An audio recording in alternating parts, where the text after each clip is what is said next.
Maoist అగ్రనేత Ganapati alias Muppalla Lakshmanarao కేంద్రం ముందు పోలీసుల ముందు లొంగిపోయినట్టుగా వార్తలు వస్తున్నాయి. అయితే ఈ వార్తని తెలంగాణ ప్రభుత్వం కానీ అటు కేంద్ర ప్రభుత్వం కానీ ఇంకా ధృవీకరించలేదు. కానీ లొంగిపోవడానికైతే ఆస్కారం ఉంది. ఎందుకంటే గడిచిన కొన్ని నెలల్లో చాలామంది అగ్రనేతలు పోలీసుల ముందు లొంగిపోయారు. దీనికి చాలా కారణాలు కనిపిస్తున్నాయి. ఇప్పుడు గణపతి కూడా ఆ వయసు రీత్యా కూడా వయసు మీద పడింది. రెండోది అనారోగ్య కారణాలతోటి గత కొంతకాలంగా ఇన్యాక్టివ్గా ఉన్నారు.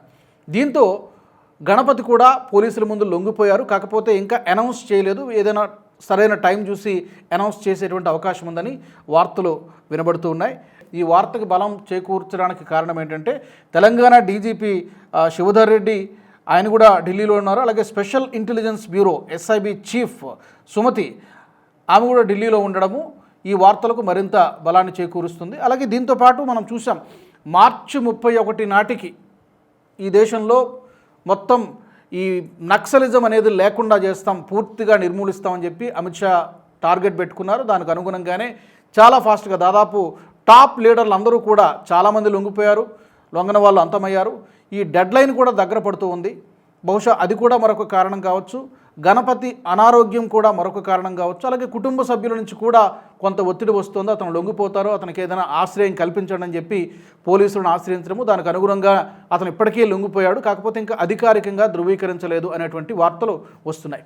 ఏదైనా కూడా కొన్ని దశాబ్దాల పాటు మావోయిస్టు ఉద్యమాన్ని ముందుండి నడిపించినటువంటి గణపతి పోలీసులు ఎదుట లొంగిపోతే కనుక డెఫినెట్గా మావోయిస్టు ఉద్యమానికి ఇది ఒక పెద్ద ఎదురు దెబ్బ అని చెప్పవచ్చు.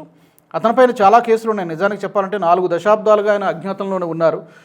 తెలంగాణ, ఆంధ్రప్రదేశ్, ఛత్తీస్గఢ్, మహారాష్ట్రలో జరిగినటువంటి చాలా హింసాత్మక ఘటనల్లో గణపతి కీలక పాత్ర పోషించారు. అతను భద్రతా దళాల హిట్ లిస్ట్లో కూడా ఉన్నారు. మరి లొంగిపోయారా లేదా అనేది బహుశా 1-2 రోజుల్లో స్పష్టత వచ్చేటువంటి అవకాశం ఉంది. ఏదైనా కూడా ఈ సిద్ధాంతం పట్టుకుని ఎక్కువగా మనం విజయం సాధించలేనటువంటి సత్యాన్ని మరి మావోయిస్టు పార్టీ అగ్రనాయకత్వం రియలైజ్ అయిందా అనేది చూడాల్సి ఉంది.